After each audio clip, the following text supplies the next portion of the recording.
Tudo bem? Sejam bem-vindos a mais uma aula aqui da TI Exames. Vocês estão me ouvindo bem? Estão vendo a tela com a apresentação? Está tudo certo, professor. Perfeito. Bem, hoje nós vamos falar sobre o Cybersecurity Risk Management Construct. É um assunto bastante novo. O lançamento oficial dele foi em setembro, tá? Então, é uma visão inicial sobre esse framework, porque ainda há muito pouca informação a respeito, tá? Essa aula, ela surgiu em resposta, na realidade, a algumas dúvidas que alguns alunos levantaram na última aula, no último curso que nós demos sobre o NIST CSF, o Cyber Security Framework. Quando nós estávamos discutindo a gestão de riscos e falando do papel do NIST, RMF, NIST Risk Management Framework, dentro desse framework maior de segurança, alguns alunos levantaram dúvidas quanto a como seria o futuro do Risk Management Framework frente ao lançamento que estava ocorrendo naqueles dias desse novo Cyber Security Risk Management Construct. Então, a partir dessa questão, nós buscamos as informações, o que foi publicado até o momento, analisamos tudo, e hoje eu estou trazendo essa aula como uma resposta a essa pergunta colocada pelos alunos sobre o futuro do Risk Management Framework, e também como uma forma de apresentar vocês para esse novíssimo, com essa novíssimo modelo conceitual de segurança cibernética que foi lançado pelo Departamento de Guerra dos Estados Unidos, tá? Basicamente, tá? Basicamente, a minha atividade, tá? A minha atividade profissional, ela tem sido toda desenvolvida. Quem ainda não teve contato comigo em cursos anteriores da T Exames, minha atividade profissional tem sido desenvolvida dentro da área de tecnologia da informação, com um grande foco em segurança cibernética e gestão de riscos. Minha formação é de engenheiro, comecei projetando hardware e à medida que a gente ia projetando sistemas, surgiam problemas de ter que programar o software básico desses sistemas, ter que programar os protocolos de comunicação. A partir desse parte, trabalhei em vários projetos de desenvolvimento de sistemas distribuídos, rastreamento de veículos, agências bancárias, participei até do projeto de check-in do aeroporto de Cumbica. Em um determinado momento, eu participei da implantação do Internet Banking também no Brasil, e a partir daí eu me foquei mais na segurança, tá? Na parte de segurança. Eu tenho as certificações do CISP, sou Lead Implementer em gestão de privacidade, em gestão de continuidade de negócios, e tenho MBA em GRC. E nessa fase atual da minha carreira, da minha atividade, eu tenho me dedicado a formar novos profissionais, a passar conhecimentos para essa área tão importante que é a segurança cibernética, da qual depende tanta coisa dos negócios, da sociedade, da vida pessoal nossa, tá? Porque hoje em dia a tecnologia da informação e principalmente as questões relacionadas à segurança no uso da tecnologia da informação estão no nosso cotidiano, em todas as atividades que a gente faz.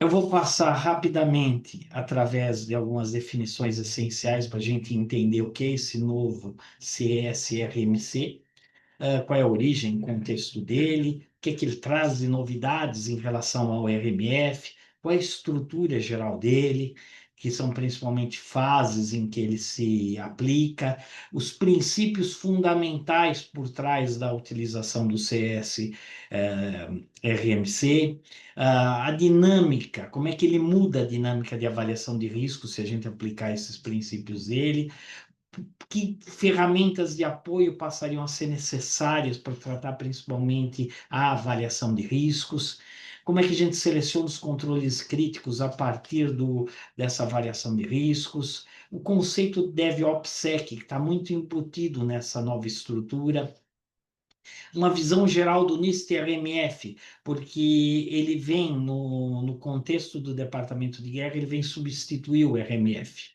Então, qual é a visão geral? O que ele está substituindo na realidade? A transição como é que uma organização que adota o RMF, como é que ela faria a transição para o CSRMC. Relação com temas que a gente vem abordando nos vários cursos aqui pela T-Exames, tá? Que são temas todos relevantes para os profissionais de segurança cibernética, gestão de riscos, compliance, até direito digital.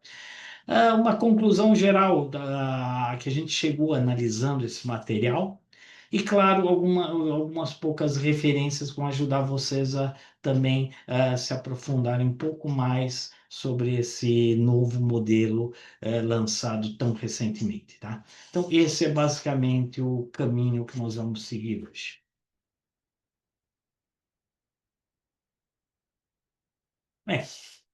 Para a gente começar e já desfazer alguns maus entendidos logo de início, a gente precisa ir no sentido das palavras construct e framework.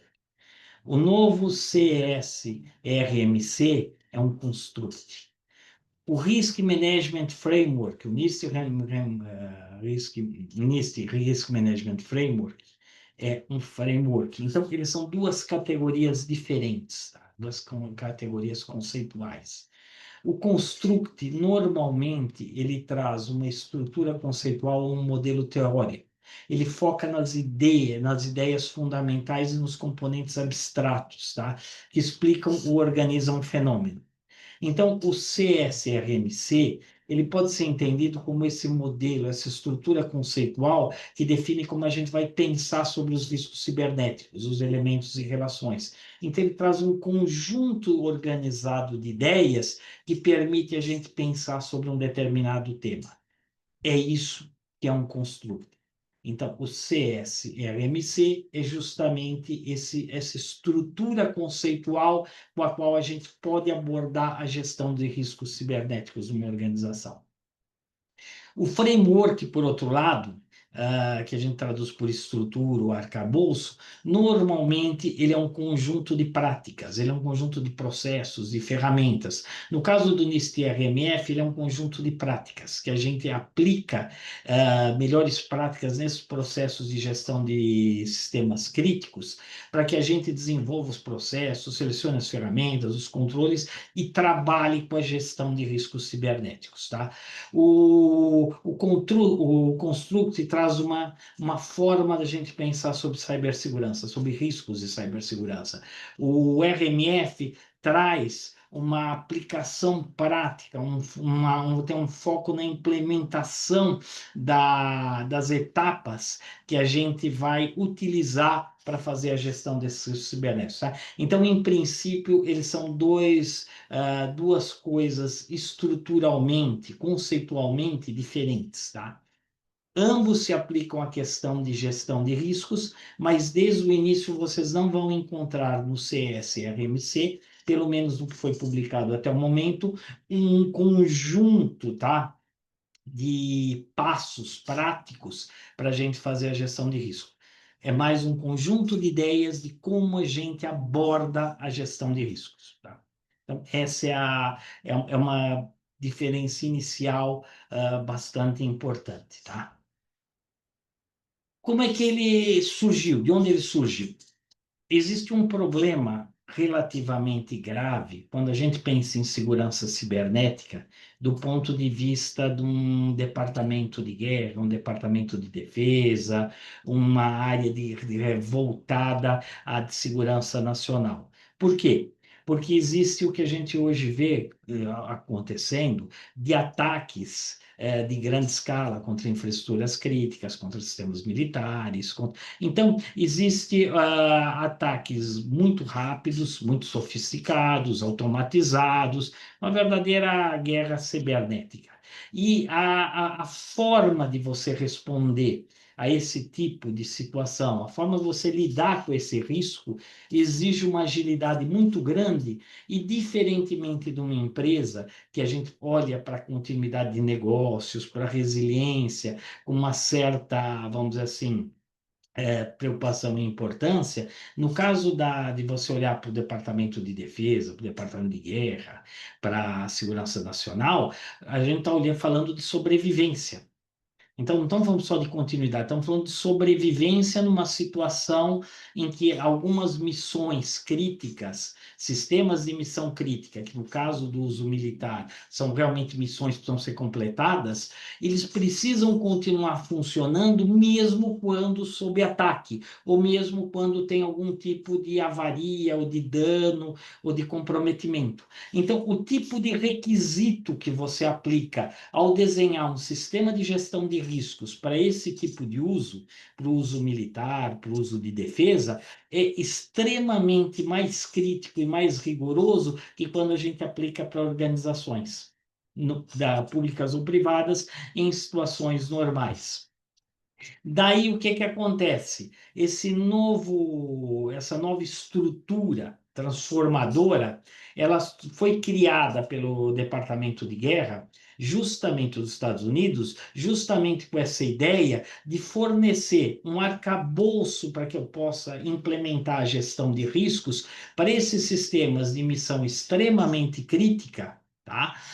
De forma que eles tenham essa questão de sobrevivência digital, quer dizer, deles continuarem ainda em algum nível operando para poder cumprir a missão deles, e também a grande questão de lidar com uma velocidade muito grande dessas ameaças, um volume de ataques e uma velocidade, uma, ah, uma exposição acentuadamente mais rápida que em situações de uma empresa normal.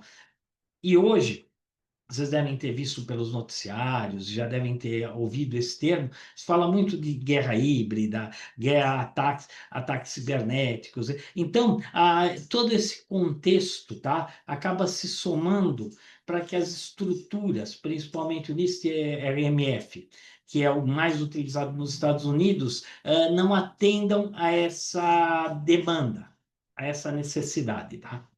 O NIST-RMF, ele é um framework desenvolvido pelo National Institute of Standards and Technology dos Estados Unidos. Ele é ligado ao Departamento do Comércio, foi desenvolvido com a ajuda também do Departamento de Guerra, antigamente denominado Departamento de Defesa, e ele é usado amplamente, tá? Como um padrão em organizações americanas e pelo mundo todo. Por quê? Porque ele é tão bem estruturado.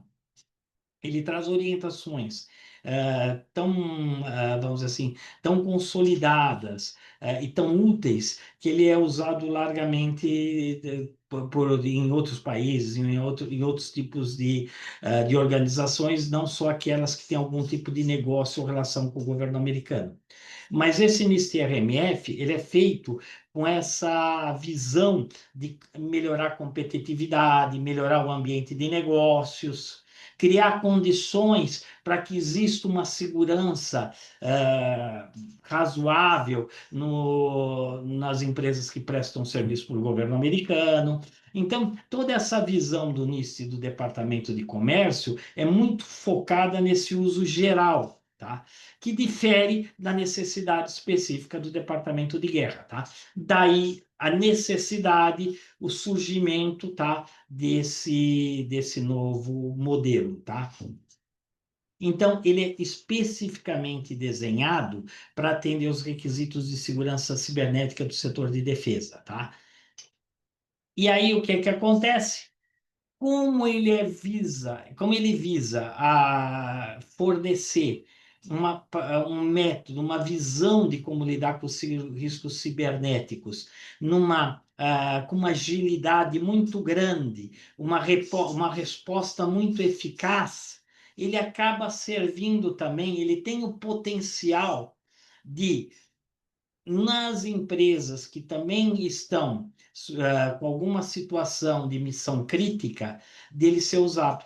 Por exemplo, se eu vou implementar um sistema de segurança cibernética numa empresa, por exemplo, de distribuição de energia elétrica, em que os sistemas controlam todo a infraestrutura de TI que faz roteamento de energia, que faz controle, medições, que atua em situações de emergência, faz todo sentido eu proteger essa infraestrutura com um construct de tanta capacidade quanto o CSRMC.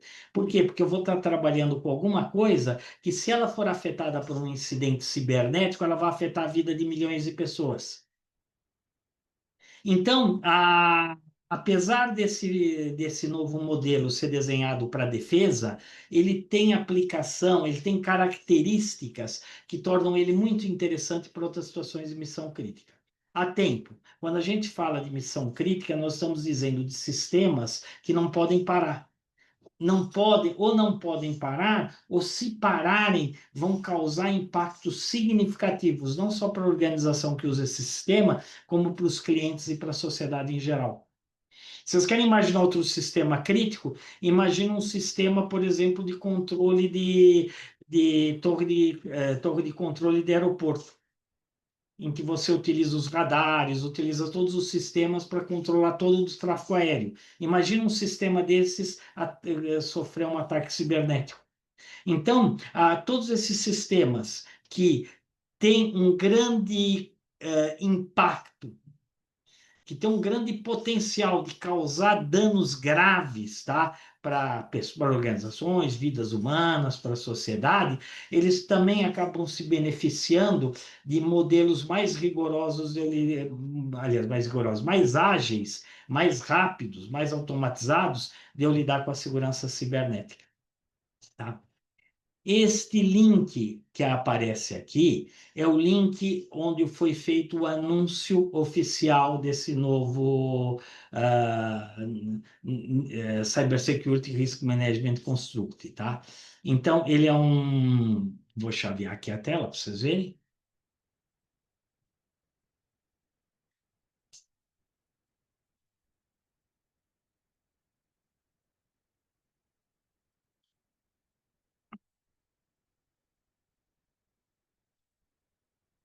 Então, é esse documento aqui. Ele é um documento do Departamento de Guerra dos Estados Unidos. É um release aberto de 24 de setembro, tá?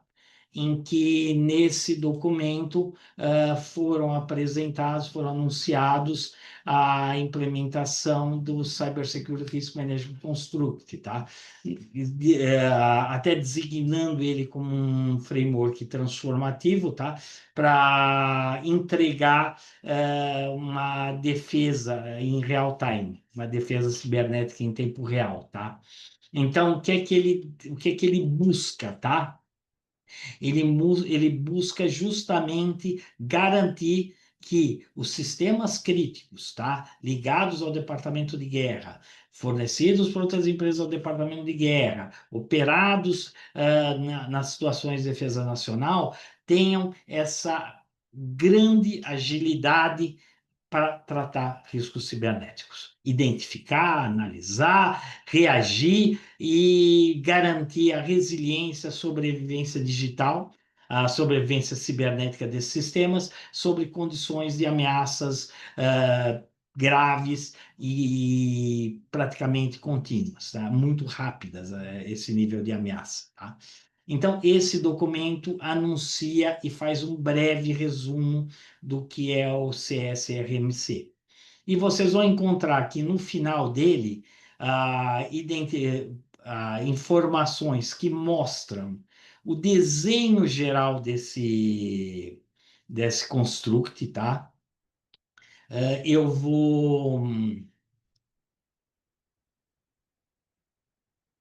Eu vou agora avançar na apresentação e depois eu volto nele, porque aí vocês vão entender melhor esse desenho. Mas, na realidade, as principais informações que estão divulgadas hoje do CSRMC vêm desse documento aí, tá? Ele está disponível, ele foi publicado, ele é um documento que foi liberado, tá? Para divulgação pública, tá? E está acessível para que se entenda toda essa grande estrutura conceitual. Este documento aqui resume toda a estrutura conceitual, tá? E aí, em paralelo a esse documento que resume a estrutura conceitual, ele traz também esse anúncio, uma declaração dos princípios, tá, que norteiam essa estrutura conceitual. Então, esses princípios aqui também a gente já vai falar com mais detalhes. Também foi liberado para divulgação pública, tá? Essa aqui é uma classificação utilizada nos sistemas, nos documentos, uma das formas de classificar a documentação do Exército Americano, do Departamento de Defesa americano, e significa que esses documentos são públicos, tá? Então ele está liberado para consulta, tá? Então, esses documentos aqui são a base do que são o que está divulgado oficialmente sobre esse CSRMC e são a base de várias análises, vários artigos que vocês vão encontrar na internet, a base dessa apresentação que eu estou fazendo para vocês, que é uma análise do que está nesses documentos e mais algumas fontes na internet. Então, basicamente, esse é o famoso CSRMC. Tá? Ele lembra em determinados pontos, quando começaram a ser lançados os modelos ágeis de desenvolvimento de software, que ele começou com uma declaração de princípios. Então, essa estrutura do CSRMC lembra muito essa forma de lançamento. Então, foi lançado uma estrutura conceitual geral e foi lançado um conjunto de princípios, que muito provavelmente, agora, ao longo do tempo, vão ser aos poucos reforçados, complementados, estendidos, detalhados em novas documentações devem vir ao longo do tempo. Então, ele ainda está num estágio, tá?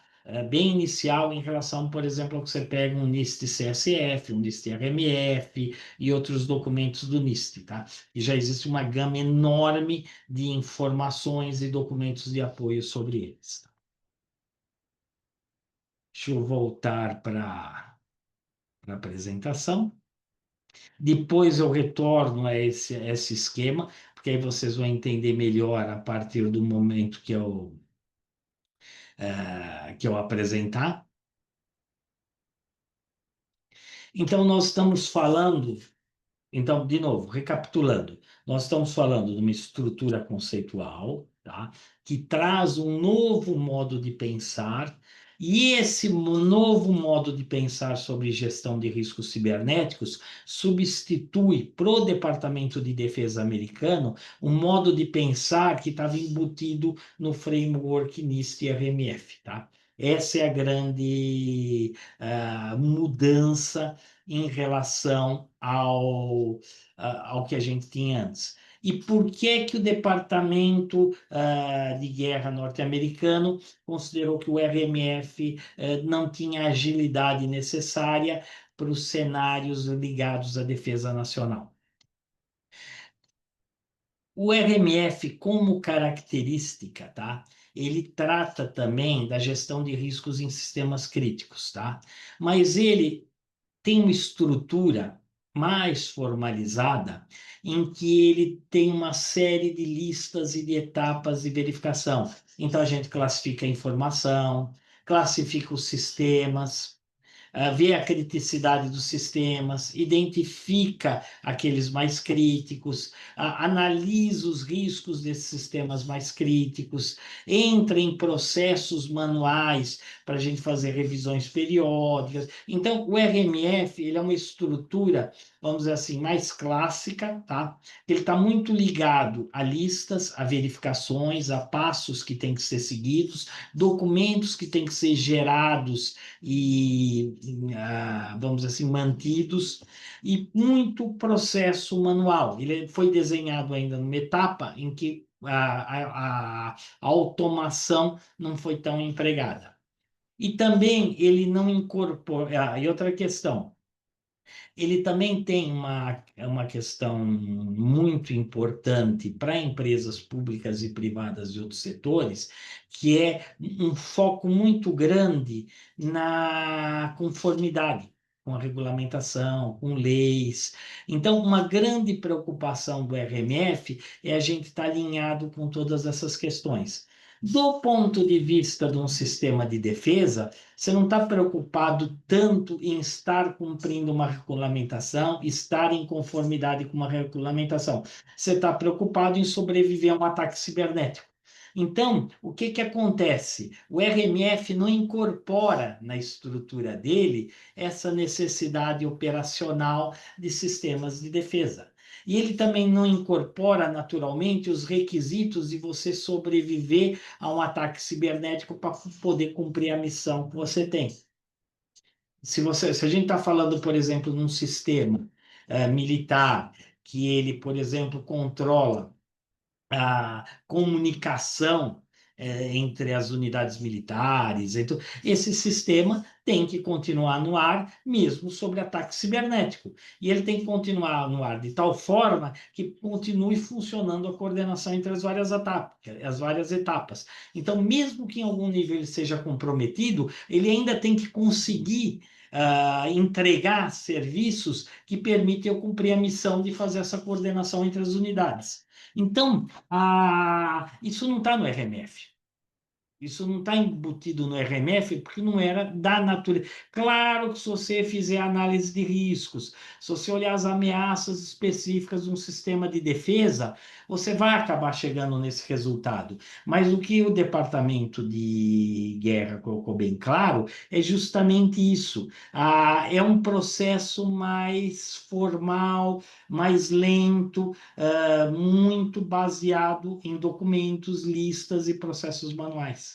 Então, daí é que surgiu essa necessidade frente à evolução da tecnologia da informação e da tecnologia operacional, que é a tecnologia da informação aplicada a contextos de operação de equipamentos, de sistemas mais ligados à atuação, e não somente ao processamento de informação, as necessidades desses sistemas avançaram tanto, os sistemas atualmente de defesa estão tão dependentes deles que surge essa nova necessidade. Então, é daí que surgiu o CS-RMC, tá? Essa é a grande característica dele.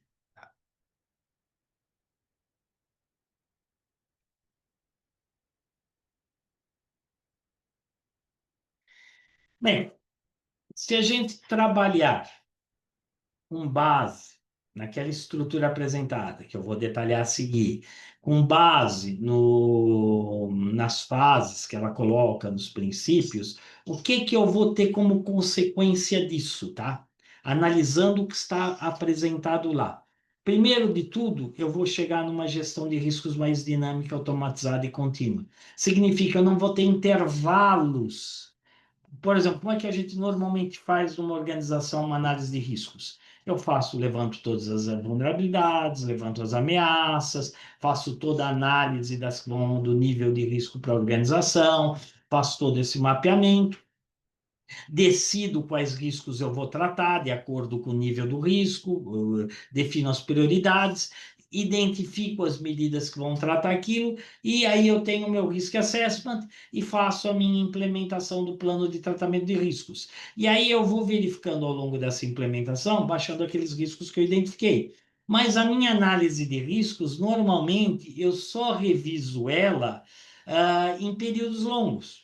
Geralmente a gente trabalha com um ano. Por quê? Porque numa organização normal, um ano é um tempo suficiente para ter mudado alguma coisa no ambiente sobre o qual eu fiz a análise de riscos, mas não aquela mudança tão significativa que eu jogo fora a minha análise anterior. Então, eu vou fazendo análises incrementais periodicamente, geralmente de um ano. O que acontece com esse ambiente que a gente está falando de defesa? O meu risco pode mudar a qualquer momento, porque os meus adversários, a minha inteligência de ameaças, pode me apontar novas ameaças surgindo diariamente, ou a cada minuto, ou até a cada segundo, ou período menor ainda, dependendo do tipo de situação que eu me encontro. E aí, o que acontece? Esses ciclos de análise de riscos mais estáticos não funcionam. Se eu aplicar os princípios que eu vou apresentar para vocês, vocês vão verificar que eu vou ter como resultado uma análise de riscos praticamente online. Eu estou coletando informações a todo momento e, a partir dessas informações, eu estou refazendo minha análise de riscos e tomando decisões praticamente em real time sobre tudo que está acontecendo. Eu estou reavaliando meus riscos continuamente. Eu não estou fazendo mais ciclos de avaliação de risco, ou ciclos longos. Eu estou fazendo ciclos extremamente rápidos de avaliação de riscos, de forma dinâmica. Como é que eu consigo isso? Automatizando. Então, uma boa parte dos processos vão ser automatizados e executados continuamente. O RMF, como a gente também vai falar mais adiante, ele é estruturado em 7 passos, tá? O que é que o CSRMC faz? Ele consolida, vamos dizer assim, enxuga esses 7 passos em 5 fases integradas e operacionais. Fases muito ligadas ao ciclo de vida de um sistema, de desenvolvimento de sistemas, tá? Então, até como spoiler, um dos princípios é essa grande ligação do meu ciclo de gerenciamento de riscos com o meu ciclo de desenvolvimento de sistemas, com o meu ciclo de vida de sistemas, tá? E aí, a partir do momento que eu implemento tudo isso, eu mudo a cultura da organização, tá? E os artigos, o que tem sido dito na internet é isso. Isso vai causar uma grande mudança na cultura cibernética de todo o setor de defesa americano. Por quê? Porque eu passo a ter tomada de decisão em tempo real, com o uso de dados obtidos através de monitoração, de automação e monitoramento contínuo, tá? E, de novo, se eu implementar os princípios, se eu implementar essas fases, eu vou obter um processo de gestão de riscos que está com um grande foco na defesa. Ele está extremamente, vamos dizer, voltado para eu me defender de ataques, reagir muito rápido a esses ataques e continuar operando mesmo sobre ataque. Então, ele não tem tanta preocupação, pelo menos nessa estrutura e nos princípios, não tem tanto foco em regulação, em certificação, em processos, vamos dizer assim, que não estão diretamente ligados à sobrevivência digital, tá? Também, como eu já adiantei antes, ele pensa muito já na interligação com processos de desenvolvimento ágeis, processos de desenvolvimento de sistemas. Então, ele está muito alinhado com as práticas de DevSecOps, tá? O DevOpsSec. Ele está muito alinhado com essas práticas, tá? Então, eu tenho ciclos curtos de revisão, testes automatizados, resposta a incidentes em tempo real, tá? Aqui está o link daquele construct que eu apresentei a partir do primeiro artigo, tá? Eu vou voltar nele a hora que eu apresentar as ideias, aí vai ficar muito mais fácil a gente discutir, tá? Esse desenho. Vocês vão entender muito melhor aquele diagrama a partir do momento que vocês entenderem as ideias que estão por trás dele, tá? Mas vocês encontram neste link que está apresentado aqui, tá?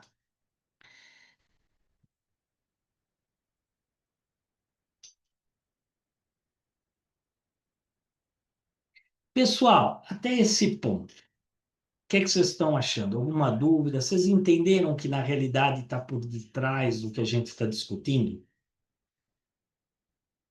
Então, algumas perguntas, por exemplo, que surgem no curso, depois a gente vai falar que surgiram no curso, que eu vou falar mais adiante na conclusão, tipo, esse é um framework que entrou para substituir o NIST? Em termos, dentro de um cenário muito específico, que é o Departamento de Guerra americano, sim, a ideia é você trazer essa nova visão para tratar os riscos cibernéticos. Mas isso não significa, tá, que o NIST-RMF, a estrutura de gestão de riscos atuais, ou mesmo outros frameworks, outros modelos de segurança, tenham se tornado, vamos dizer assim, descartados por conta desse. É simplesmente ligado, tá? Ligado à necessidade da organização, no caso do Departamento de Guerra, lidar com cenários muito críticos, tá? Então, basicamente, esse é o grande conceito por trás. É alguma coisa nova, muito nova, deve ter muitos desdobramentos para frente, e quem está em segurança cibernética, quem está atuando em gestão, em GRC, gestão de riscos, compliance, de riscos corporativos, quem está em compliance, em direito digital, vale a pena acompanhar, porque muitas das ideias que estão surgindo com esse novo modelo conceitual são extremamente interessantes, tá? Então, vale a pena, apesar dessa visão, desse nascimento dele, muito ligado à defesa cibernética, isso acaba tendo pontos de interesse para todo tipo de organização que quer uma maturidade de segurança cibernética mais alta, tá? Não. O Fábio colocou que a análise de risco em tempo real é inviável. Não é. Você pode discutir o custo, o trabalho, a complexidade de você montar isso, mas ela não é inviável. Dependendo da organização, se a organização é uma organização muito grande, trabalha com coisas críticas, como eu falei, por exemplo, alguém que fornece serviços essenciais para a população. E ela já tem uma estrutura de segurança da informação montada, com monitoração, com sistemas de teste de vulnerabilidade, teste de invasão. O que é que isso que nós vamos ver a seguir significa? Que eu vou estar integrando essas várias coisas, automatizando num nível maior ainda, para que essas decisões sejam automáticas. Então, não significa, tá? Que é inviável, tá? Significa só que eu vou dar muito foco na automação, em como obter essas coisas através de sistemas, tá? Em dashboards, em painéis executivos, gerar alertas para as pessoas responsáveis por tomar ação, ter pessoas responsáveis por tomar ação. Então, na realidade, tá? O que a gente pode falar muito é do custo e da complexidade de se implantar isso. Mas, de novo, dependendo da tua organização, do que você entrega como bem e serviço e do impacto que pode causar um incidente cibernético para você e das ameaças que você está submetido, pode valer a pena. Eu não sei se vocês acompanharam um caso que aconteceu recentemente, que vários aeroportos ficaram parados por causa de um problema no sistema de um fornecedor. Causou um dano razoável em todo o tráfego aéreo, tá, da região. Acho que foi na Europa, se eu não me engano. Então, o que é que significa isso? Ah, ah, Dependendo dessa situação, talvez valesse para essas empresas subir para um nível de maturidade maior na segurança cibernética, não que elas não tenham, mas ainda aumentar mais ainda. Para quê? Porque o custo, o impacto de algum incidente com elas justifica elas terem um nível maior ainda de agilidade na resposta aos riscos, tá? Então depende muito do setor, tá? Depende muito da empresa. Que impactos da mudança para as empresas brasileiras? A gente dá para responder isso de duas formas. Não é algo desenhado para as empresas brasileiras, é um novo modelo desenhado especificamente para o Departamento de Guerra dos Estados Unidos, para quem tem contratos com ele, para quem fornece serviços para ele. Então, assim, impacto imediato para nós não tem. Agora, o que é que acontece? Ele traz uma nova forma de pensar que é interessante a gente acompanhar, porque pode ser que essa nova forma de pensar seja interessante para a gente usar nas nossas organizações. Tudo vai depender da realidade da minha organização. Claro, nós não temos que nos preocupar numa organização com o nível de riscos e de ameaças que a gente tem num departamento de defesa. Mas faz todo sentido, se eu tenho algum sistema que não pode parar de jeito nenhum, pegar esses conceitos e ver se não dá para também me ajudar a resolver os meus desafios. Por exemplo, se eu estou lidando com o sistema hospitalar, por exemplo, um prontuário eletrônico do paciente, que é uma das coisas mais críticas que tem, nos níveis em que você já tem automação, que você já eliminou o papel. Se esse prontuário eletrônico do paciente parar, você afeta todos os processos de atendimento a pacientes do hospital. E dependendo do nível que esse sistema foi afetado, vai te afetar cirurgias, vai te afetar atendimento de UTI, vai te afetar toda a parte de atendimento os procedimentos que têm que ser aplicados pela equipe de enfermagem, para os pacientes que estão sob cuidados, e conforme a gravidade, você pode até ter que deslocar pacientes para outro hospital. Isso aconteceu já em casos passados aí que houve grandes eventos de câncer, os hospitais afetados passaram por apuros muito grandes por causa de afetar os sistemas. Imagina se nesse caso não compensaria você automatizar mais sua gestão de riscos e proteger de uma forma mais robusta o teu prontuário eletrônico do paciente. Então, a grande questão é essa. É algo que, assim, de imediato não nos afeta em nada. É alguma coisa desenvolvida para o Departamento de Guerra dos Estados Unidos. Mas, como é um novo framework de gestão de riscos, traz ideias novas, é muito interessante a gente conhecer essas ideias e ver se elas vão ter algum nível de aplicação para nós, tá? Por quê? Porque a especificidade do Departamento de Defesa vai levar a medidas de segurança muito robustas, tá? Basicamente é isso. Não sei se respondi a pergunta do Fábio e da Maria, né?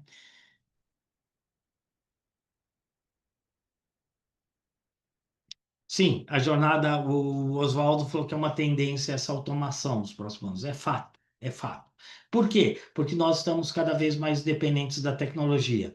Cada vez mais a tecnologia, se for afetada por um incidente de segurança, vai trazer impactos para as nossas vidas. Logo, cada vez mais as nossas necessidades de segurança, nossos requisitos de segurança vão ser mais rigorosos.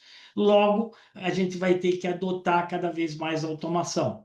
Por exemplo, quem está há muitos anos na área de segurança da informação deve lembrar do tempo em que você ainda tinha SOC, monitoração de segurança, que você ficava olhando os eventos em telas. Tá? Alguma coisa alertava e você trabalhava. Você atuava em cima das monitorações, olhava logs, tudo. Hoje em dia, em qualquer empresa de porte razoável, ninguém mais consegue fazer isso. São milhões de eventos por segundo. Só de Firewall é uma coisa absurda. Hoje a gente tem que automatizar isso. Hoje a gente tem sistemas, os nossos CIEMs, além de coletar os logs, ainda tem algum nível de inteligência que filtram para nós aqueles eventos que a gente precisa dar atenção. E muitas vezes já filtram avisando, olha, isso aqui pode ser algo grave. Então, a automação, sim, vai ser uma coisa natural. E aí, respondendo à pergunta colocada, sim, isso que o Departamento de Defesa está fazendo agora, o Departamento de Guerra dos Estados Unidos está colocando agora, pode ser uma coisa que daqui a uns anos vire uma realidade para todas as empresas. Então, sim, é uma jornada e por isso que é interessante. Quanto mais rápido a gente olhar para essas ideias e entender a aplicabilidade dela para as nossas organizações, talvez a gente consiga tomar mais rápido as ações ou fazer os planejamentos que vão nos preparar para essa jornada, para a gente chegar num nível de lidar com os riscos cibernéticos que seja equivalente ao que o Departamento de Guerra quer atingir, tá?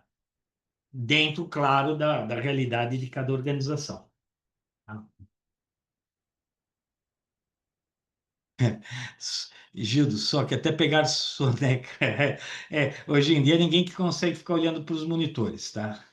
Bem, algumas coisas que vocês vão ver no desenho da estrutura e que é interessante vocês conhecerem, tá?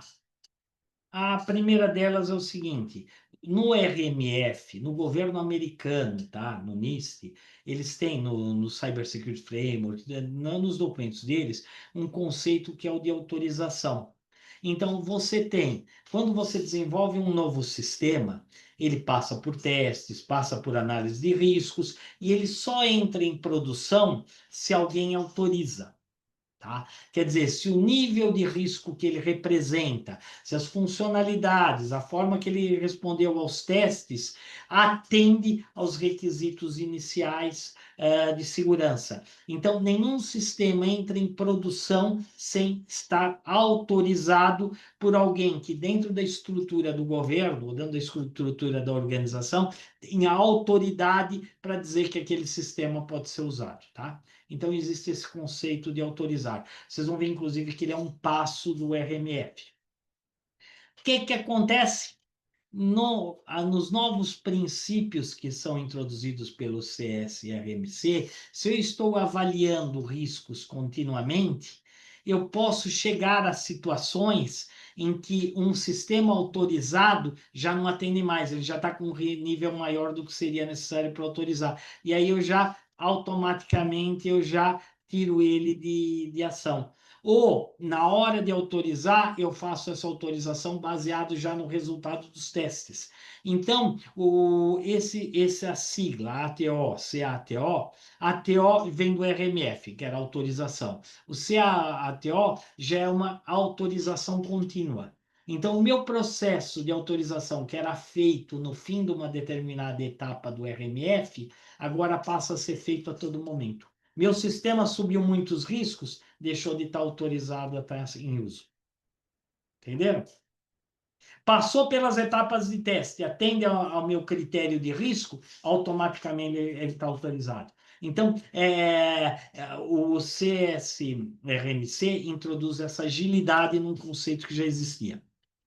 Outra coisa é o seguinte: dentro da estrutura do Departamento de Defesa americano, dentro do governo americano, sempre existe um profissional responsável, tá? Se você seguir os frameworks, o NIST, seguir as várias regulamentações, sempre vai ter alguém responsável por monitorar, coordenar e responder eventos de segurança, tá? Em tempo, e aí o que é que o CSRMC traz? Esse cara é chamado de Watch Officer, profissional vai vigiar, né? E ele vai atuar em tempo real agora. Ele não vai mais só receber relatórios e, a partir dos relatórios, tomar decisão. Ele vai estar olhando o resultado de todos esses dashboards e ferramentas de monitoração. E quem provê serviços de segurança cibernética para o governo americano, para o Departamento de Defesa americano, é chamado de Cybersecurity Service Provider. Tá?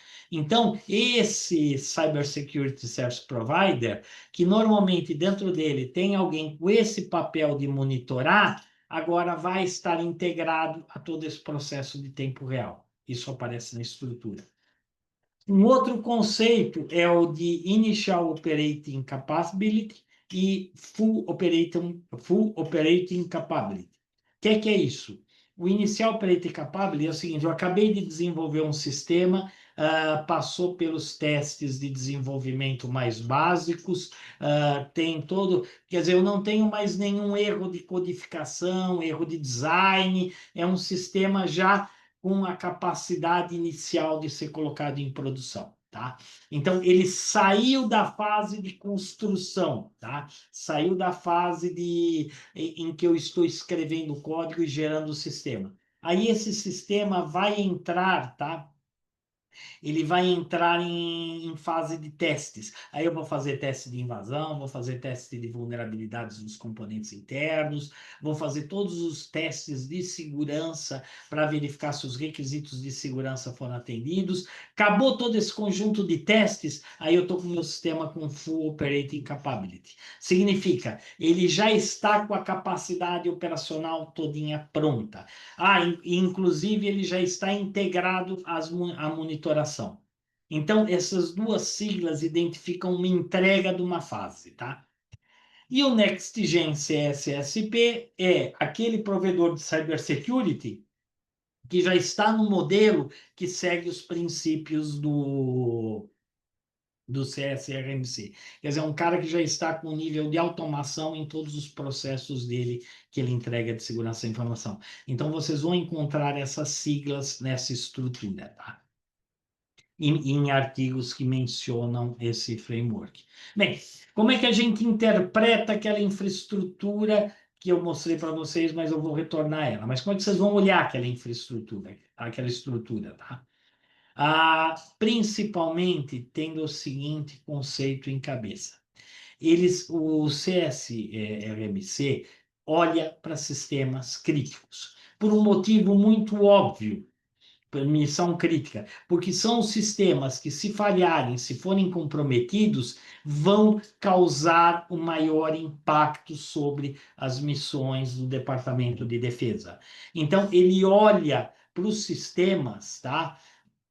Com essa visão daqueles sistemas que sofrem ameaças maiores e que, se forem comprometidos, eles vão trazer danos razoáveis ao cumprimento das missões. Só que quando ele fala de sistema, não entendam, tá? Sistema só software. Eu estou olhando só o programa que está rodando no computador. Não. Se vocês olharem os princípios, olhar tudo que está descrito nas fases, vocês vão perceber que ele usa o sistema, ele usa uma visão sistêmica. Então, o que significa? Ele fala de relações entre as partes sistemas, interrelacionamentos. Então, ele olha sistema como um conjunto daqueles ativos que formam. Então, você vai ter o software, o computador onde esse software roda, a rede de comunicação que você vai usar para chegar naquele sistema. Então, você vai ter todo esse conjunto de coisas incorporadas dentro de um sistema crítico. Trazendo para algo na nossa realidade. Imagina um prontuário eletrônico do paciente. Não adianta nada eu olhar tudo quanto é risco do sistema, tá? Talvez até do servidor onde ele está rodando, se eu também não considerar que as pessoas têm que acessar esse sistema, que ele tem uma rede de comunicação de dados lá dentro do hospital, que, por exemplo, o médico vai usar para acessar o sistema. Então, se eu tiver um comprometimento de algum dos elementos desse conjunto que me entrega o serviço de prontuário eletrônico do paciente, eu vou inviabilizar, eu vou criar um impacto que vai afetar o sistema de missão crítica do hospital. Então, quando a gente olha sistema, tá? Olhem bem para ele, lembrem bem disso. Não leiam sistema como software. Olhem o sistema como conjunto de tudo que está envolvido naquela missão que tem que ser entregue, tá? E aí, o que que acontece?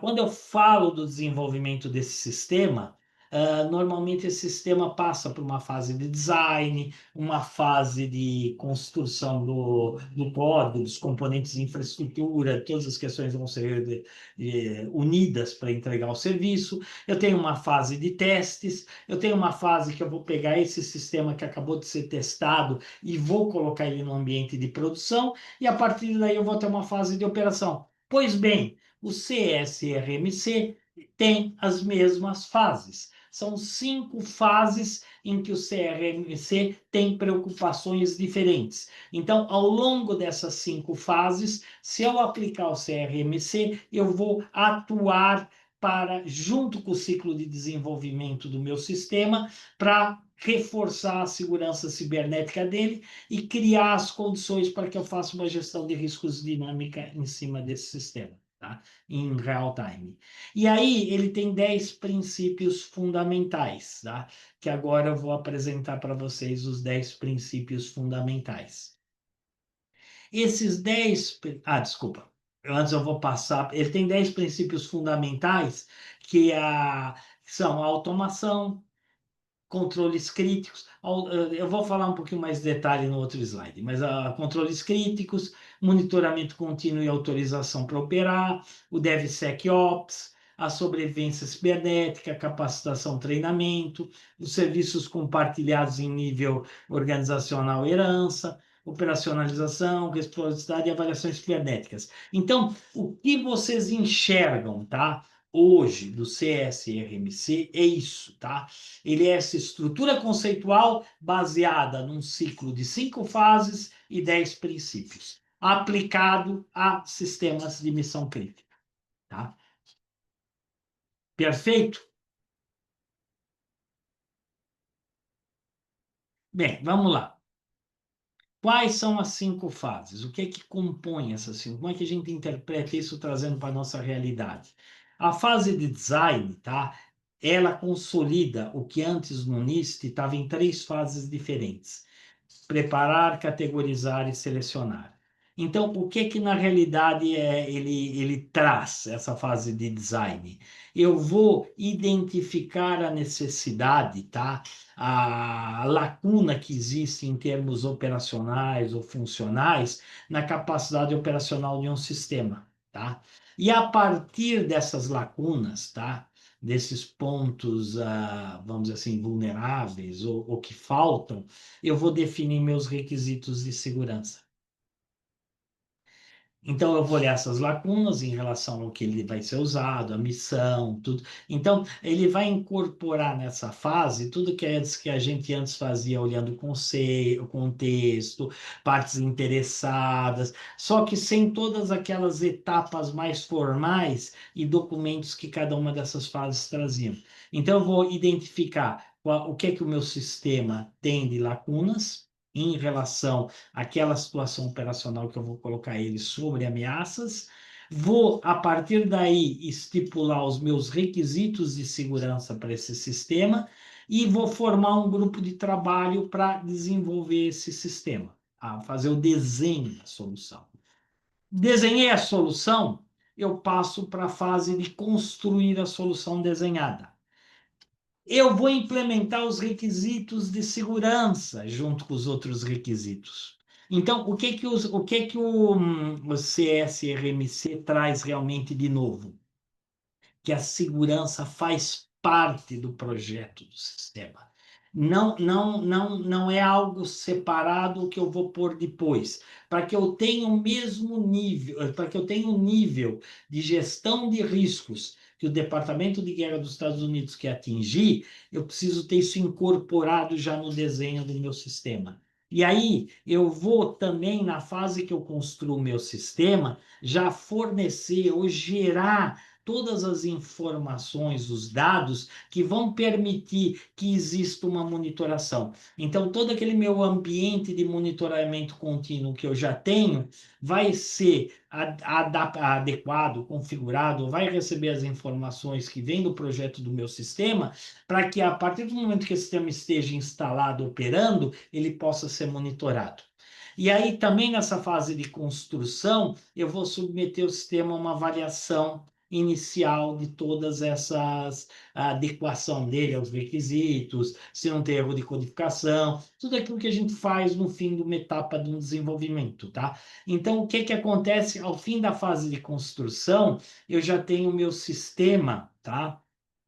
Numa capacidade inicial de operação. Ele está pronto, tá? E aí o que é que eu passo? Eu passo para a fase de teste, tá? Que no RMF corresponde à fase de assessment.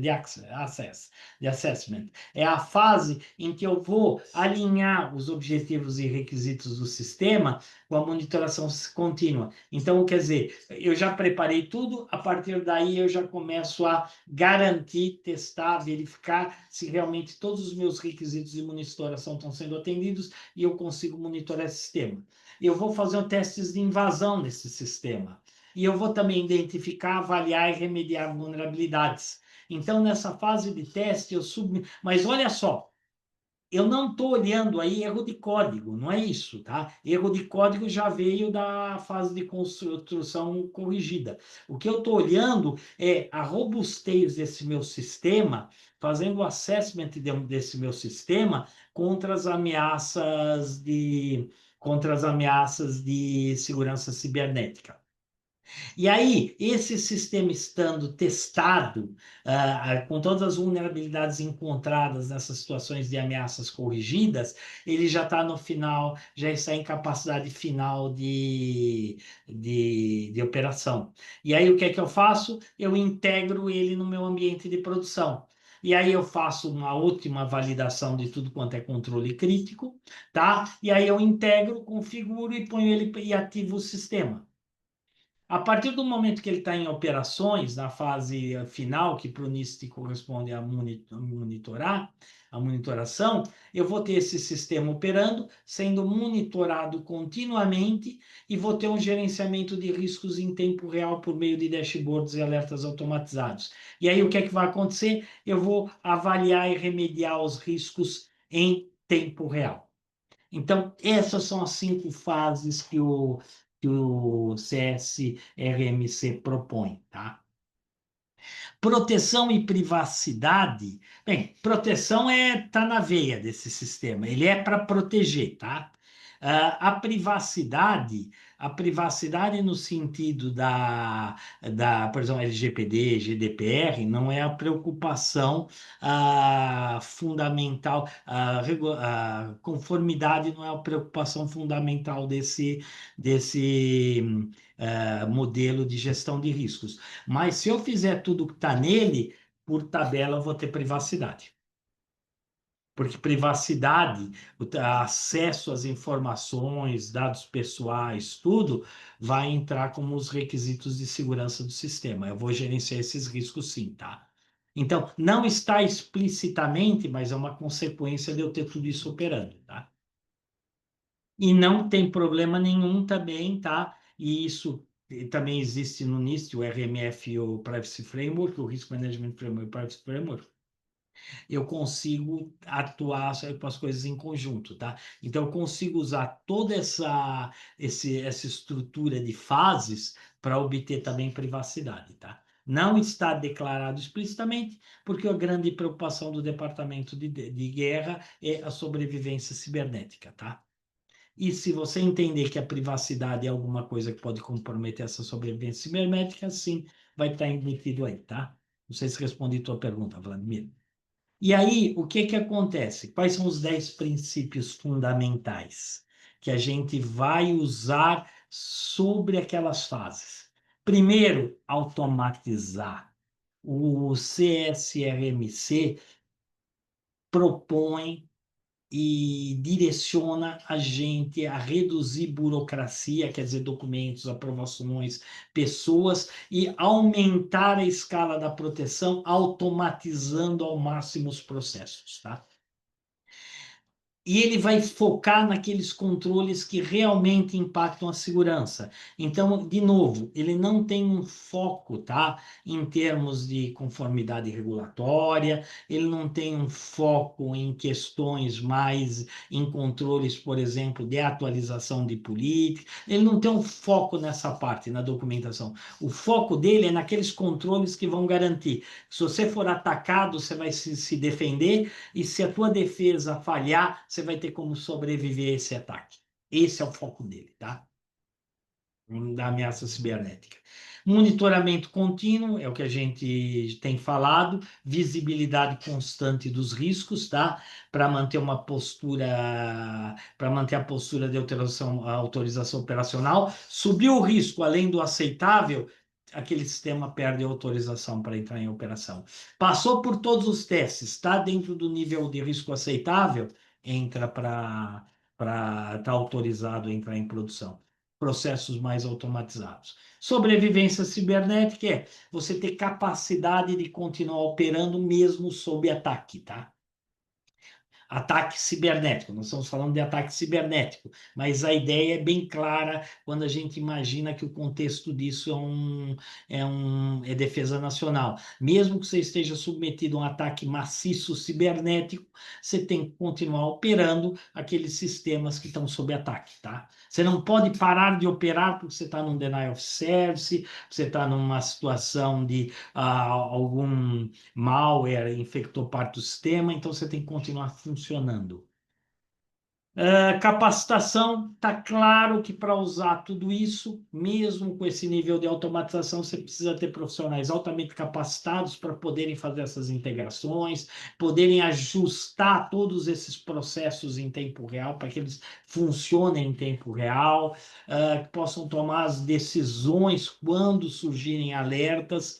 Então, você vai ter que ter um treinamento contínuo das pessoas que lidam com esse ambiente.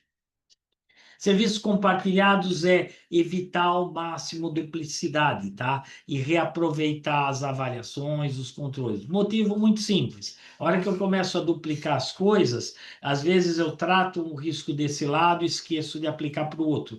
Então, quando eu tenho funções duplicadas, não reaproveitadas, aumenta a minha complexidade do meu ambiente, tá? E eu fico em situação mais difícil de lidar com essas situações.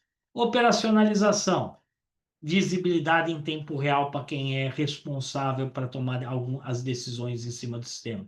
Então, eu vou ter dashboards, eu vou ter painéis todos em tempo real. Reciprocidade, eu poder reutilizar variações, em tese de invasão, riscos, decisões, desculpa, entre sistemas.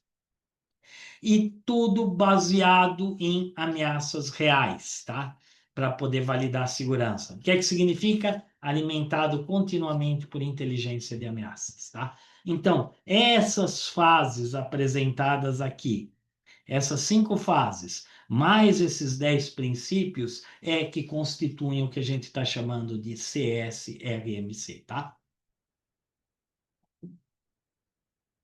Sim, ó, o home, bem, tá, como home, está muito parecido com software ágil e processo DevSecOps. Sim, você tocou no ponto principal, tá? É justamente esses princípios aplicados à gestão de riscos, tá?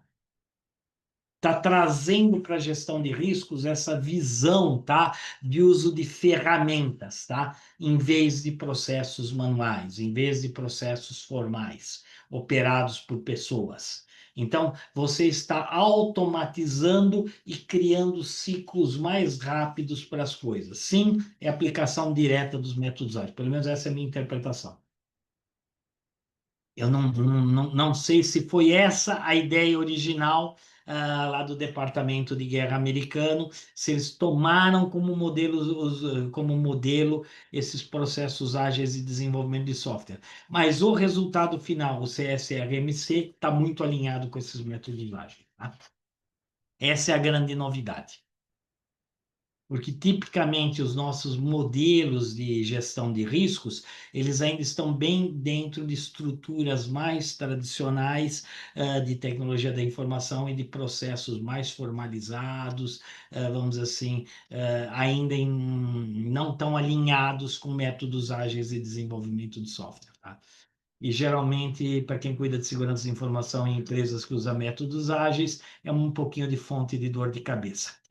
Você vai aplicar um framework mais tradicional numa empresa.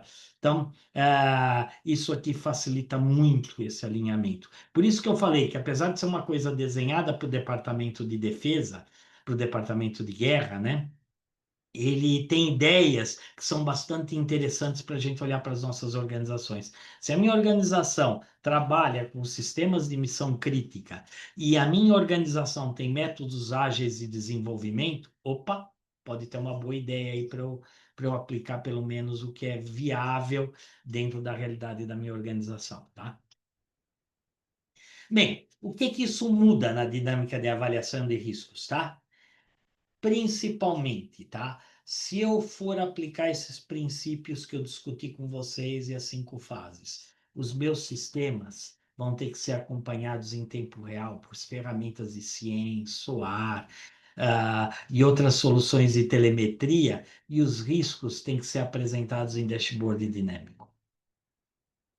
Não adianta eu pensar em meter isso em planilha Excel, fazer reuniões com o board. Não, eu tenho que ter tudo isso integrado. Então, os meus sistemas de monitoração vão estar integrados com os sistemas de inteligência de ameaça, vão estar integrados com os sistemas de teste de vulnerabilidades, vão estar integrados com testes de invasão, e eu vou ter que ter nesse processo de automação a inteligência para extrair daí, com base na análise de tudo isso, quais são os meus riscos naquele determinado momento. Se vocês lembrarem bem, tá, das aulas de aulas de gestão de risco, o risco ele é sempre, tá, ligado à existência de uma vulnerabilidade no meu ambiente, tá, de uma fragilidade, e ligado à existência de uma ameaça que possa explorar essa vulnerabilidade. Tá?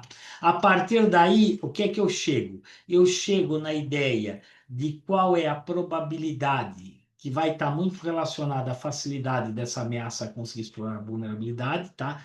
E eu vou chegar ao impacto que está relacionado ao estrago que vai ser causado se essa ameaça conseguir explorar a vulnerabilidade. Então, a partir desses conceitos, eu consigo extrair o meu nível de risco, e a partir do momento que eu extraio o meu nível de risco, eu posso tomar decisão sobre os controles que vão ser aplicados, justamente para tentar diminuir a probabilidade ou diminuir o impacto. O que é que acontece? Se eu tiver sistemas, isso é, em SOAR, tiver orquestração de segurança da informação, tiver sistemas de análise com inteligência artificial de todas essas informações, se tiver processos automatizados que vão me captar informações de fontes de inteligência de ameaças, se eu tiver em algum lugar também informações sobre a criticidade dos sistemas, juntando tudo isso, eu consigo gerar de forma automática informação sobre risco.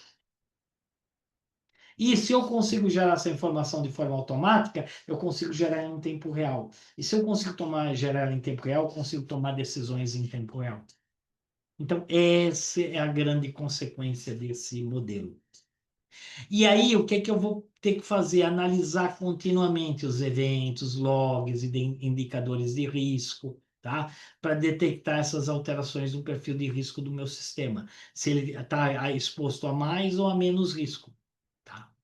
E também eu vou ter que fazer avaliações automatizadas de segurança do próprio sistema.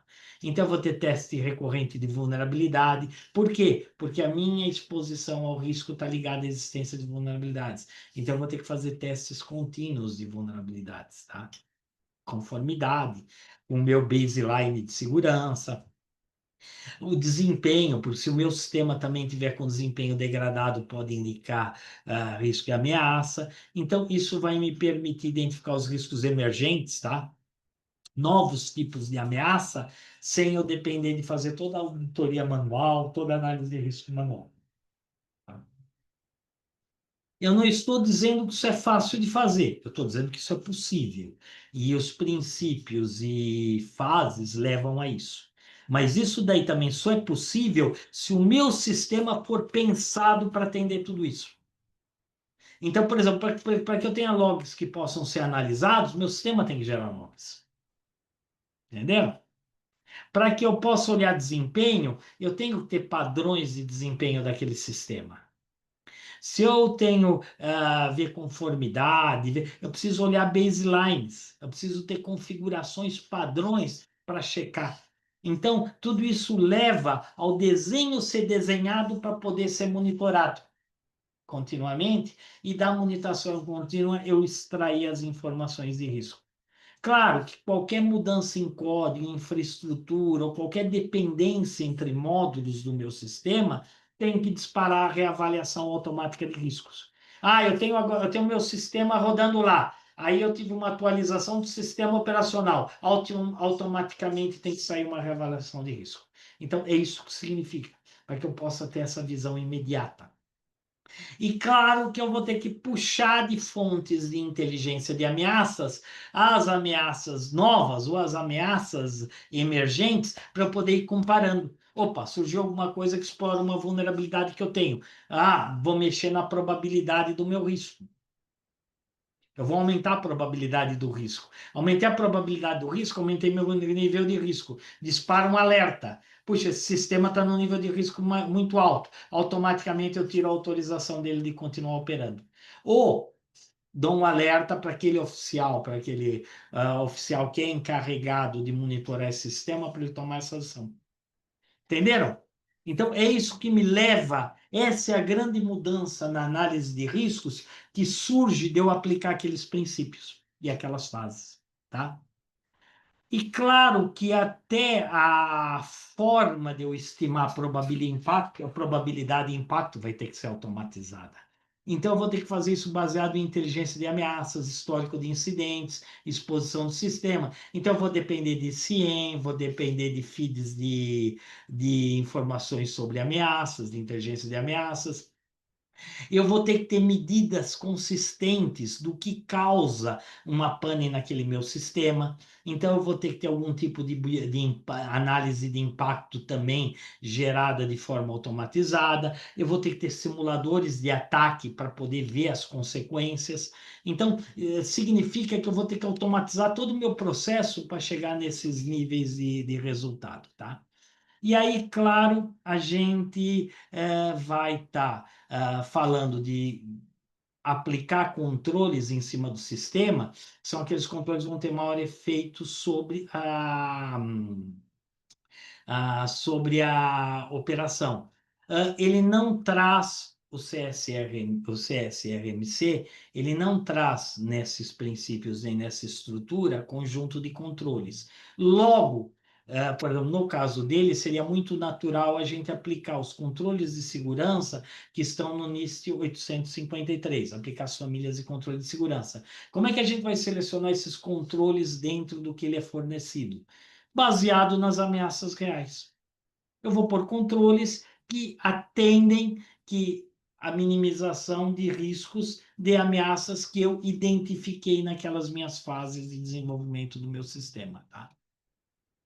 Então, por exemplo, se eu tenho um sistema que tem uma vulnerabilidade, por exemplo, a denial of service, eu vou aplicar controles que diminuem a probabilidade de eu cair num denial of service. Se eu tenho um sistema que tem algum tipo que ele tem alguma ameaça de violação de credenciais e acesso, eu vou procurar todos aqueles meus controles de identificação, autenticação, autorização.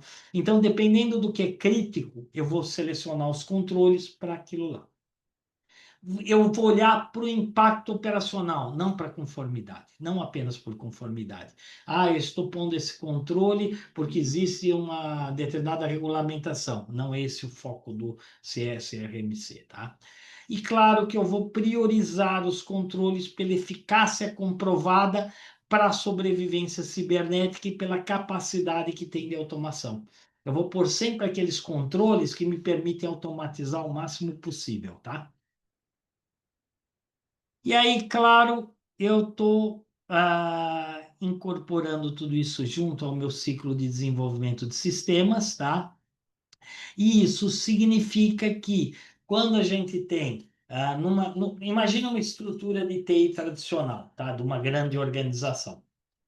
Normalmente, tradicionalmente, essas grandes organizações têm uma equipe de operações, tem uma equipe de desenvolvimento, tem uma equipe de segurança, que são equipes separadas, sobre gestão separada, dependendo do caso, é capaz de estarem até sobre diretorias separadas. Em organizações mais tradicionais, nos processos mais antigos, as várias fases aconteciam de forma, vamos dizer assim, sequenciais e não conectadas. Então, o desenvolvedor desenvolvia, a hora que ele acabava de desenvolver, ia discutir com a segurança, com a operação, como colocar aquilo em operação. Muitas vezes ele discutia com a operação como colocar em operação, botou em operação, chamava a segurança para corrigir. Então, essa estrutura mais tradicional, obviamente, não tem a velocidade e nem atende às fases que o CSRMC propõe. Logo, o que é que acontece? Ele adota a estrutura de DevSecOps, que é uma evolução natural dos DevOps. Então, significa que eu tenho equipes integradas, tá? Pode ser por missões, por squads, pode qualquer das metodologias ágeis pode estar sendo aplicada.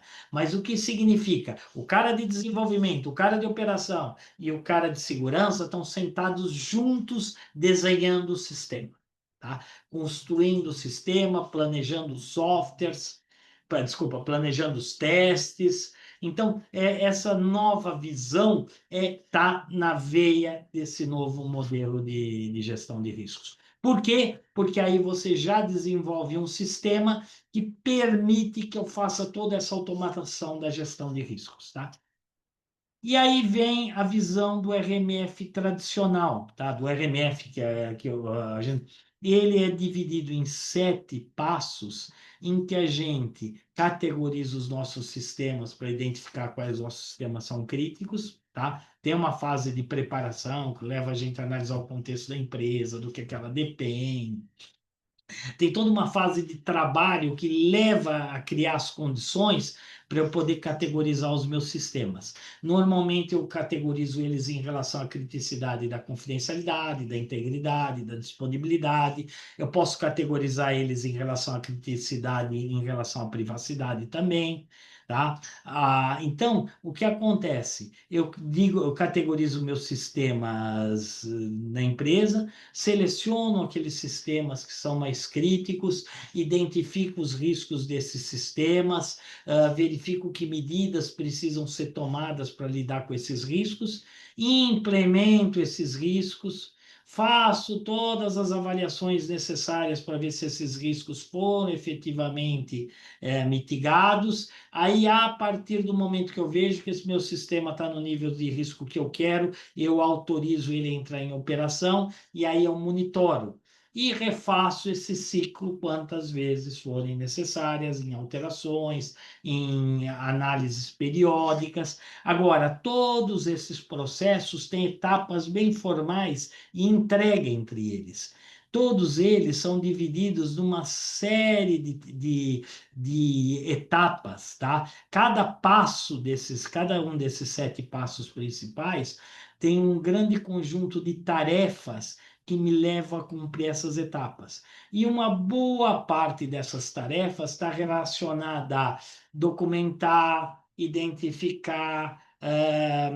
Então, o RMF tem essa estrutura bastante consistente, bastante eficiente para lidar com sistemas críticos, para riscos em sistemas críticos, tá? Riscos cibernéticos, porém é uma estrutura que não tem a agilidade requerida pelo Departamento de Guerra americano, tá? E aí, como é que, se eu tenho o NIST RMF implantado na minha organização, como é que eu migro ele para o CSRMC? Vai envolver uma reestruturação dos meus processos, tá? Se vocês repararem, ele enxugou uma das fases, quer dizer, diminuiu os formalismos entre as fases, tá? Mas o núcleo dele é essa integração com os processos de desenvolvimento e, principalmente, o foco em automação. Então, significa eu pegar todos aqueles meus sistemas críticos e reestruturar eles olhando para 5 fases, tá? E olhando para os princípios. Então, vai ser uma grande reestruturação, muito com foco nessa revisão dos meus sistemas críticos, tá? Na capacidade de automatizar a gestão de riscos e as decisões dela sobre os sistemas que eu vou ter. Então, vai ser um grande esforço, tanto de implementação de ferramentas de monitoração e coleta de logs, como de esforço de revisão dos sistemas para que eles gerem as informações que vão ser necessárias para que possam ser coletadas e permitir eu ter uma visão em tempo real dos riscos, tá? Isso que eu apresentei para vocês, tá? Tá muito relacionado, tá? Tá muito ligado a alguns cursos que a gente tem dado no TI Exames. Então, o NIST CSF, que é o Cyber Security Framework, o NIST RMF, que é o Risk Management Framework, o NIST AIRMF, que é o Artificial Intelligence Risk Management Framework. Todos eles estão relacionados com essa nova abordagem. Eu posso aplicar essa nova abordagem em conjunto ou a partir desses outros conceitos, tá? Inclusive em sistemas de inteligência artificial. Por quê? Porque sistemas de inteligência artificial são sistemas de tecnologia da informação. E se vocês pensarem bem no contexto geral, inclusive no do Departamento de Guerra americano, ele já usa sistemas de inteligência artificial, que estão sujeitos a ataques cibernéticos e aos mesmos riscos cibernéticos de outros sistemas de TI normal, tá? Além de terem riscos próprios. Então, eu posso usar a mesma abordagem ágil de gestão de riscos para esses sistemas, tá? Engenharia de privacidade. A privacidade, tá? O foco central da engenharia de privacidade é gerar sistemas mais robustos contra ameaças cibernéticas. Por quê? Porque os dados pessoais, se vazados, se comprometidos, têm grande impacto. Logo, quando eu trabalho com engenharia de privacidade, eu olhar para esses princípios, e também engenharia de privacidade está alinhada com o ciclo de desenvolvimento de sistemas. Então, se na engenharia da privacidade olhar para esses princípios e incorporar esses meus processos de gestão de riscos, e capacitar meus sistemas a permitir uma gestão de riscos automatizada dos meus processos de engenharia de privacidade, ela vai se beneficiar bastante também. As minhas soluções vão ser bem mais seguras e robustas. E claro que eu posso aplicar esses princípios dentro dos sistemas de gestão de segurança da informação e privacidade da informação, tá? Tanto a 27001 como a 27701 estão muito relacionadas à análise de riscos. Tem processos muito parecidos com o RMF, formalização, tudo, mas nada impede que eu aplique nos processos de gestão de riscos formas mais ágeis de fazer a gestão de riscos, tá? Então, o CSRMC também consegue contribuir para organizações que têm esses sistemas. E claro que inteligência de ameaças, tá? A gente dá também algumas aulas, já dei aula aberta sobre inteligência de ameaças. Inteligência de ameaças está no coração do CSRMC. Por quê? Porque eu tenho que me adaptar a riscos emergentes. Como é que eu descubro riscos emergentes? Inteligência de ameaças. Tá? Então, esse conceito do CSRMC, apesar dele ser muito novo, ele tem ramificações numa série de outras questões de segurança cibernética, e todos esses cursos que a gente dá, de certa forma, acabam tendo alguma ligação com os conceitos apresentados, tá? Bem, qual é a minha conclusão pessoal em relação ao CRMC, tá? Ele é uma alternativa estratégica, tá? É uma decisão estratégica se eu vou usar ele ou não, tá? Para gestão de riscos cibernéticos em organizações públicas ou privadas que operam sistemas de missão crítica. Ele é muito interessante se eu tenho sistemas que não podem parar. Os sistemas que, se pararem, vão causar desastres, tá? Então, ele é muito interessante, ele é uma alternativa estratégica muito interessante. Quem é gestor de segurança da informação em organizações que têm sistemas que têm essas características, olha com carinho o CSRMC, tá? De cara, qualquer organização que forneça sistema de infraestrutura, serviços essenciais de infraestrutura, segurança pública e outras operações de alto impacto, precisa olhar com muito carinho esse framework. Tem ideias muito interessantes que podem ajudar nessa jornada para melhorar o nível de segurança. Maioria das organizações que não têm sistemas de missão crítica, que se forem impactadas por um incidente de segurança, ou quando submetidas a risco, não precisam ter uma reação tão rápida, não tem uma criticidade tão grande na sobrevivência cibernética, podem trabalhar com modelos mais tradicionais de continuidade de negócios e resposta a incidentes e de gestão de riscos. O RMF continua sendo uma solução muito boa, tá? Ele é uma abordagem sólida, bastante consolidada, reconhecida, tem muitas características que facilitam muito a integração dele com os sistemas de gestão também, e ele é muito bem desenhado para atender também questões de conformidade regulatória, outros tipos de questões, além de simplesmente o ataque, tá? Então, para um conjunto de organizações que precisam ter uma resposta ágil às ameaças para evitar desastres, o CSRMF vale a pena prestar atenção nele. Para uma boa parte das organizações, para a maioria das organizações que trabalham com sistemas mais normais, que problemas cibernéticos não têm, tem danos, claro, tem impacto para a organização, mas não tem essa característica de provocar grandes problemas, tá? Para a vida humana, para a sociedade, para o país, o RMF está bem encaixado aí. E claro Tá óbvio, por tudo que eu expliquei para vocês, apresentei, que a implementação de um processo de gestão de riscos com base no CRMC tende a ser mais complexa do que uma implementação tradicional. Vai demandar investimentos significativos em ferramentas e em capacitação de recursos humanos, tá? E aí, as referências, tá? Desculpa. E aí as referências, algumas referências. Esses são os documentos oficiais do governo americano, e esses são dois artigos muito bons, entre todos os que eu encontrei, que trazem uma visão sobre esse novo framework, tá? Esse novo modelo conceitual. Tá? Então, voltando ao desenho, tá? Voltando àquele desenho básico, agora com todos os conceitos que eu apresentei para vocês, tá? Me deem só um segundo para eu chavear a tela.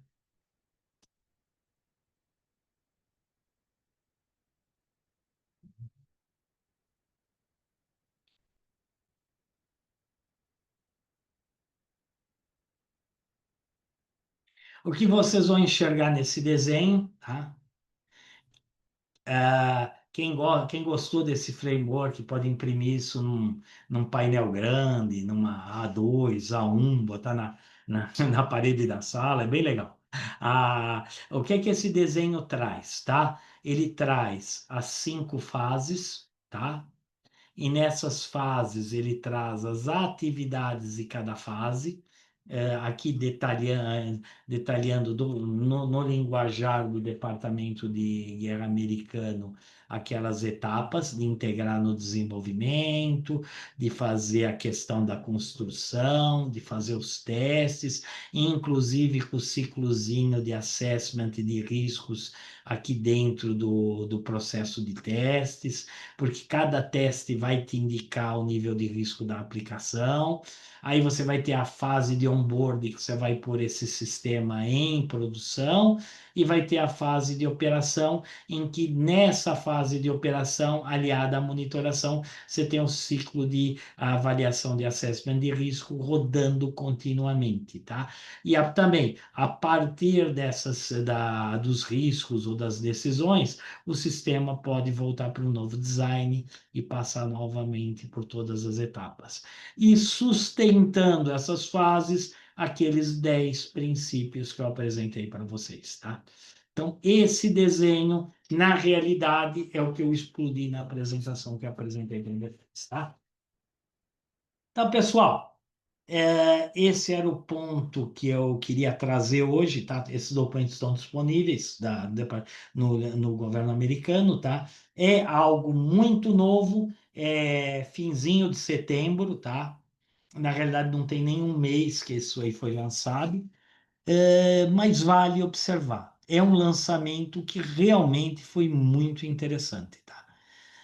No meu caso, isso aí coincidiu de ser num período que eu estava dando aula sobre esse assunto, tá? Daí o interesse e as dúvidas dos alunos, e daí a necessidade de explorar o tema para poder responder às dúvidas que os alunos colocaram naquela etapa, tá? Mas vale a pena olhar. O que eu descobri olhando isso aí é que é um tema realmente que todos nós que mexemos com gestão de riscos precisamos acompanhar, porque os desdobramentos podem ser muito interessantes, tá? Como alguém mencionou, ele tem um paralelo muito grande com os métodos ágeis, e lá atrás, quando se começou a falar de método ágil, parecia um negócio de outro mundo. A primeira vez que alguém lançou os princípios, tudo. Hoje em dia, método ágil está em todas as organizações. Então, eu não duvido que numa jornada aí de alguns anos, vamos dizer, essa dinâmica de uma gestão de riscos mais ágil, vai se tornar mais comum, tá? Fora dos limites só da área de defesa, tá? Então, pessoal, eu queria agora ah, abrir para vocês para dúvidas, perguntas, comentários. Não sei se o Flávio está conosco, se ele quer fazer alguma Estou apresentação. aqui sim, professor, estou aqui sim. Eu vou liberar dentro de instantes, tá? Dentro de instantes eu vou liberar o certificado para vocês da aula de hoje. Eu quero fazer dois convites. Eu não vou vender nada, não, tá?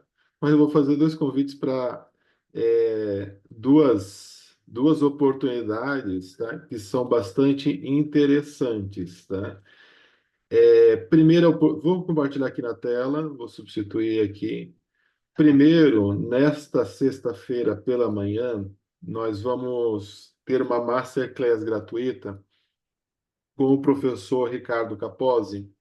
Ele já fez essa apresentação outra vez, mas vai ter atualização sobre a atuação forense do profissional, especialmente envolvendo violação de dados pessoais.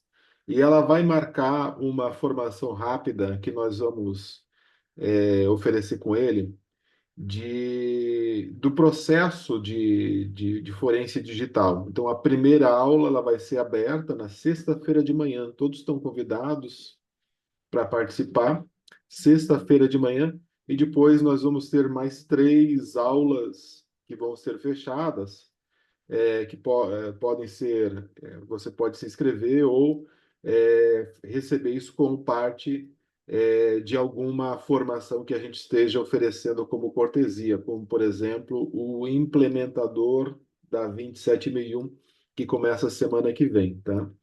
A outra oportunidade vai ser no dia 3, na semana do dia 3 a 7 de novembro, 3 a 7 de novembro, nós vamos repetir aquela formação que nós tivemos com os professores Carlos e Rafael, a formação executiva em segurança da informação, preparatório para o exame SMP do EQSIM. Nós vamos repetir novamente essa formação aberta, ela vai ser aberta, e quem quiser depois receber o certificado do curso oficial para fins de certificação, já que o EQSIM exige que seja aplicado o exercício, aí a gente oferece isso como um ingresso VIP. Mas todos podem participar, receber um certificado de participação como formação executiva em segurança da informação. É uma visão abrangente da 27001, do processo de riscos e de alguns controles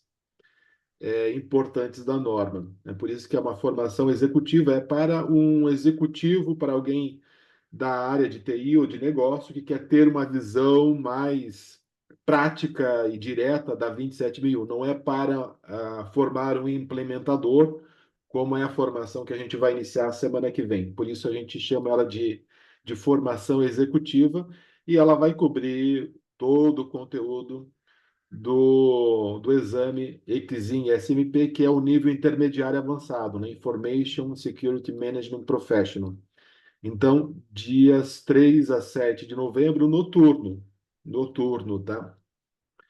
E além disso, fazer o convite para aqueles que quiserem seguir a jornada, além das formações abertas, gratuitas que nós oferecemos aqui, a convidar vocês a conhecer nosso programa de MBA, em que nós temos formações mais avançadas, com carga horária maior, com mais profundidade, com reconhecimento internacional na maioria das formações pela Exemplar Global, que é o nosso MBA em Gestão de Segurança da Informação.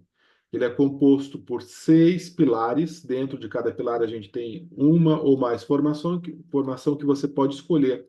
Quando você completa o total de 6, você finaliza o MBA. Ele é flexível, porque tem a possibilidade de você fazer na ordem que você quiser e você escolher os cursos e as formações que mais fazem sentido para você no momento.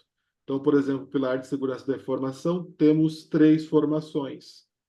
Uma delas é o implementador da 27001, que começa nesta segunda-feira, dia 20, é a última turma do ano, tá?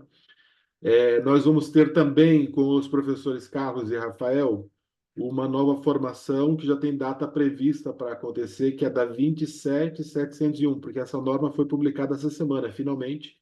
Nós vamos ter um sistema de gestão de privacidade da informação independente do SGSI, ou seja, você pode implementar a norma 27701 A sua empresa pode obter a certificação sem precisar se certificar primeiro na 27001. E nós vamos rodar essa turma na segunda quinzena de novembro. Então, nós já temos data. A gente só estava esperando a ISO publicar essa norma. Ela foi publicada dia 14 e nós temos data para acontecer na segunda quinzena. Essa formação também vai ser acoplada ao MBA, não está aqui atualizada, ela vai entrar no pilar de privacidade. Nós já tínhamos o auditor da 27701 e nós vamos acoplar o implementador da 27701.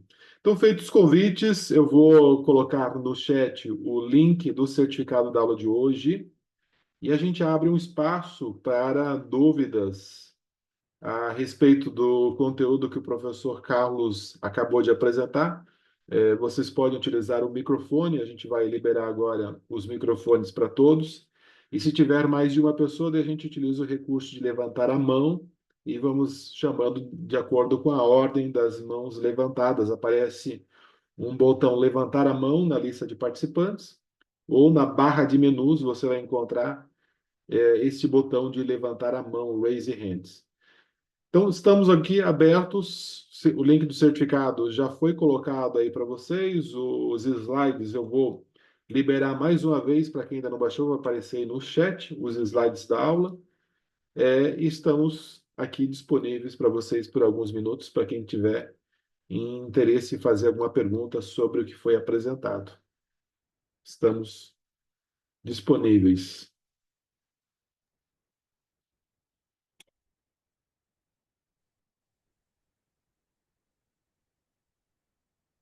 Sem dúvidas?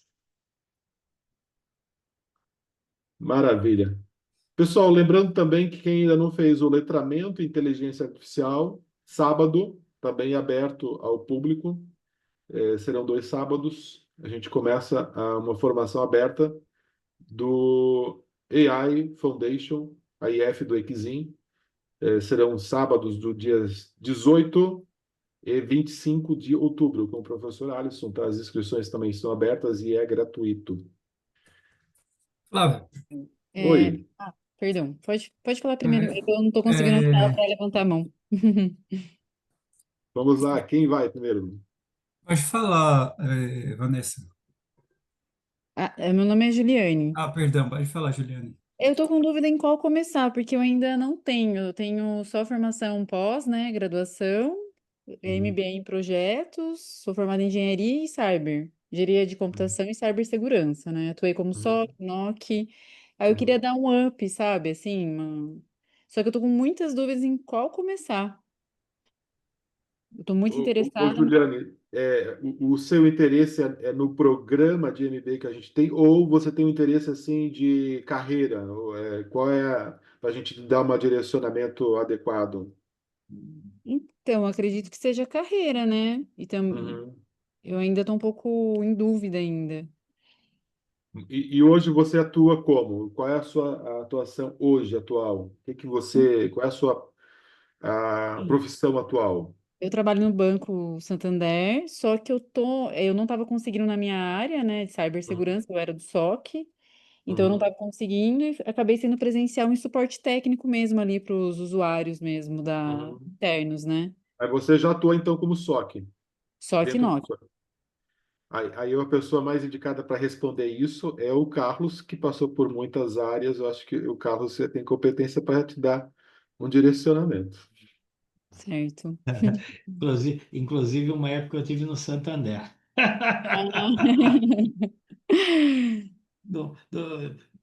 Ainda devo ter alguns amigos aí dentro. Ah, sim, com Ah, certeza. o que eu te sugiro, Juliane, tá? Para você poder ter a carreira em segurança da informação, é você começar por algumas formações que te deem uma visão geral, tá? Do que é a segurança da informação. Então, Uhum, talvez o Exim, o ISMP, né? O a, a própria, os próprios sistemas de gestão de CSF ou a 27001. Então, faz primeiro uma formação que te permita entender todo o campo, tá? E onde uhum, se encaixa essa área que você atua dentro desse conjunto maior, tá? E Ampliar a aí, visão. Hã? Ampliar a visão, ter o 360 Exato. graus da área de segurança da informação. E a Uhum. partir daí, conforme o teu interesse depois em seguir a carreira, você vai aprofundando, tá? Então, porque a área de segurança da informação, ela tá se ampliando tanto, tá? Que está sendo muito difícil uma pessoa dominar tudo, tá? Então, o que vai acontecer? O que acontece na estrutura do Santander e acontece em outras grandes organizações. Você vai ter pessoas, por exemplo, mais focadas na parte de estratégia, de políticas e processos. Você vai ter pessoas que atuam em monitoração de segurança, vai ter equipes de resposta a incidentes, equipes mais ligadas a projetos. Então, quando você fizer essa formação mais básica, tá? Aí você vai conseguir ter essa visão de longo prazo e conseguir selecionar aqueles cursos que melhor te atendem, tá? Por exemplo, se você for ficar na área de SOC, que é uma área muito interessante também de monitoração de segurança, por exemplo, interessa muito cursos de inteligência de ameaças, cursos de resposta a incidentes, entendeu? Então, mas isso você vai ter a partir da visão inicial, tá? Geral. Tá bom. Obrigada, Eu acho que professor. para ela justamente é esses cursos mais iniciais, né, Flávio? Dando o currículo aí, qual ela poderia fazer? De qualquer forma, o ISMP vai ser aberto, tá? Vai já ampliar sua visão, né? De ISMP no dia 3 de novembro, tá? Mas, de uma forma ou de outra, o programa do nosso MBA ele já tem essa pretensão de te dar a visão do todo ao longo do tempo. Mas, como você talvez ainda esteja querendo enxergar esse terreno, antes de fazer qualquer investimento, sugiro participar do ISMP, que vai ser gratuito, tá? Tá, pode repetir só Ele para é, anotar? é o ISMP, que é a formação vai aparecer. A gente não abriu as inscrições ainda, tá? Ah, tá. Vai aparecer nas nossas redes, provavelmente semana que vem, tá? Tá É, bom. dias 3 a 7 de novembro, tá? Tá, obrigada. Vou ficar de olho. Ele é baseado na 27001, e aí ele te dá a visão geral do que você vai encontrar em segurança da informação, tá? No conjunto de medidas, no conjunto de princípios, e aí você vai conseguir ter essa visão mais geral. E claro que na carreira, tá? Uma coisa que acontece em segurança da informação o modelo conceitual que eu apresentei hoje só reflete isso, é o seguinte, as ameaças estão evoluindo sempre, tá? Então, o Uhum. que é que isso significa? Que a gente tem que estar sempre se atualizando. Então, por exemplo, agora, um dos grandes focos, e hoje em dia, qualquer emprego que você procure já vai aparecer na área de segurança, onde tem, vai aparecer lá, é, por exemplo, conhecer inteligência artificial. Então, à medida que você tiver essa visão mais ampla e você puder, vamos dizer assim, olhar para a tua carreira no futuro, aí você pode seguir uma dessas várias trilhas, tá? E sempre, claro, um MBA te dá uma formação bem mais sólida, tá? Sim. Obrigada, professor. Hum. Home. Home é sobrenome ou você está usando o micro de casa? O meu? Não, não, o home. O É home. uma pessoa aqui ali no chat. Ah, O, tá. o, Codinome. é, É codinome, o, home. Isso. essa Sherlock formação, Holmes. essa formação executiva vão ser 5 noites, tá? Do ISMP serão 5 noites. Ela vai ser aberta a todos, tá? Vai ser acesso aberto no Zoom para todos, tá? E ela vai ser preparatória para o exame do EQSIM. Teve uma outra pessoa que estava querendo falar antes da Juliane, se por... Foi eu, é, Flávio. É o você... home. O home É, deve ser de segurança, porque ele está usando codinome. Está isso mesmo. anonimizado. Isso mesmo. Sou profissional de segurança já há uns 10 anos. Hoje dou consultoria de governança e segurança da informação. Flávio, me chamou a atenção os cursos de MBA, principalmente esse que você acabou de mostrar, e comentou que, e aí se eu estiver errado, me corrija no entendimento, que iria entrar também a parte de implementador da ISO 27701. Vai entrar nesse programa de MBA já Sim, que está para sim. lançar agora? Já pode considerar, tá? Essa formação do implementador da 27701, ela já tem data para acontecer, tá? Ela está com a data prevista para 17 de novembro, tá? 17 de novembro. Perfeito. Mas também ele vai constar no programa de Sim, sim, MBA. isso só não atualizei o slide, mas Perfeito. já está definido, tá? Perfeito. Poderia, por favor, disponibilizar o link onde está os programas de MBA da TI Exames, porque eu Eu não encontro no vou, site. Eu eu vou liberar procurei. para você aqui no chat a brochura, né, o prospecto desse programa para você conhecer. Daí os cursos eles aparecem no site, tá? Vai aparecer agora no chat aí para você, mas também se entrar em contato com a nossa equipe no WhatsApp, eles passam para você por lá também, tá? Aparece agora no chat. é, Você enviou agora? Envie agora no chat. Esse que eu cliquei, ele pede para gerar o certificado. Esse link. Eu vou fazer o seguinte, eu vou deixar o WhatsApp da nossa equipe e eles mandam, que talvez algumas pessoas tenham dificuldade de baixar. Eu vou colocar aqui o WhatsApp de atendimento e aí é só solicitar lá e eles enviam para você, tá bom? Perfeito. Tá bom. Mais alguém gostaria de fazer alguma pergunta?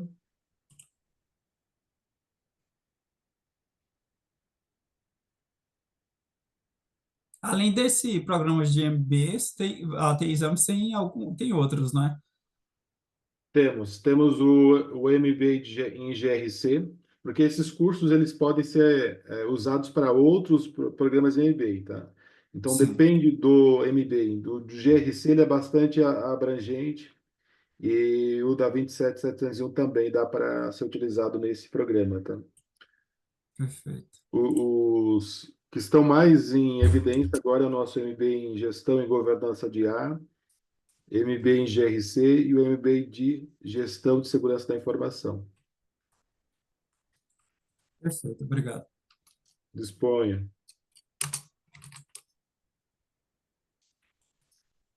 Pessoal, é isso. O A Vladimir gente. levantou a mão. Ah, Vladimir, manda lá. Flávio, é só mais uma pergunta mais de cronologia mesmo, tá? Eu me matriculei aí no implementador líder, tanto da 27001 como da 42001 também, né? E eles vão coincidir de agenda com esse implementador líder da 27701 ou não, ou as agendas não vão Deixa eu coincidir? rebobinar a fita, tá? Você vai começar o implementador da 27001, é isso? Da Primeiro. 27001 e da Come- 42001, as duas. O da 27001 começa na semana que vem, dia 20. Serão Tá, 2 semanas seguidas, né? Ele vai terminar no dia 31 de outubro, tá? tá, Aí nós vamos ter em novembro, 17 de novembro, o implementador da 27701. Também certo. vão ser 2 semanas por conta de feriado, a gente dividiu em 2 semanas, tá? Dia 17 de novembro, tá? Tá, E o implementador da 42001 vai ficar para dezembro, tá? Então não vai conflitar. tá, tá bom, Eles vão ser em meses distintos, tá? Não tem sobreposição. O tá. implementador da 42001 vai ser no dia 8 de dezembro. Ah, legal, então não conflita. Então o da 701 fica para metade de novembro, 15 de 17 novembro, de novembro. 17, 17 de novembro. Deixa eu isso. anotar. Tá, legal. Não, beleza? Era isso aí. Tá O bom? João, o João Pedro perguntou se o MBA de Segurança da Informação também é recomendado para advogados, tá? Com certeza, né, Carlos? Porque, especialmente se for um advogado com interesse nessa parte do ambiente digital, se envolve com proteção de dados, que a gente tem acolhido muitos deles nas nossas formações de privacidade, de DPO. Se a sua atuação tem esse escopo, se você tem esse escopo, o nosso MBA, ele atende a esse público também, porque as formações que nós temos aqui, elas são mais de nível gerencial. Nós não incluímos no nosso MBA uma formação que seja de nível muito técnico, em que você precisa fazer pentest, aprender sobre aspectos muito técnicos. Então, é uma visão mais gerencial. A maior parte dos cursos que ali estão é numa carreira, numa perspectiva gerencial. Assim como também o MBA em GRC, que pode ser mais apropriado, porque daí envolve outros cursos, como o auditor de antissuborno, de compliance, os cursos de governança. Aí ele é um pouco mais genérico, né? Ele sai um pouco da área de TI em algumas áreas, tá?